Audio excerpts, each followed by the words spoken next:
Hello everyone, আজকে অনেক সকাল সকাল বাবা বাড়িতে চলে এসেছি। তো এসে দেখছি মার অর্ধেক রান্না প্রায় হয়ে গেছে। তারপরে আমি এসে মাটনটা বসালাম। তো মা রান্না করেছে এদিকে ভাত, আর করেছে হচ্ছে মুসুরির ডাল, লাউ মানে লাউ করেছে মাছের মুড়ো দিয়ে, পুঁই মিচুরি করেছে, আর করেছে মাটন। আর আমার জামাইবাবু তো মাটন খায় না, জামাইবাবুর জন্য আবার চিকেন হয়েছে, আর এখানে বেগুন ভাজা আর টমেটোর চাটনি। এই হচ্ছে আজকের মেনু।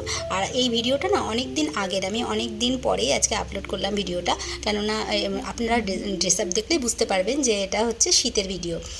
তো এখানে জামাইবাবু আর আমার বর খেতে বসে গেছে, আর আমার দিদি দিয়ে দিচ্ছে। আর এদিকে তো এরা তিন ভাই বোনে মিলে গল্প করছে, ঝন্টি, অ্যানি আর পুচকু। তো এদের গল্প শেষ হলে মা ওদেরকে খেতে দিয়ে দেবে। আমার কাকা, অ্যানি, পুচকু আর ঝন্টি ওরা খেতে বসে গেছে। আর ওই যে আমার বাবা রাস্তায় দাঁড়িয়ে আছে। তো এদেরকে খেতে দিয়ে আমরাও খেয়ে নেবো, নিয়ে একটু রেস্ট নিয়ে বেরিয়ে যাবো বাড়ির জন্য।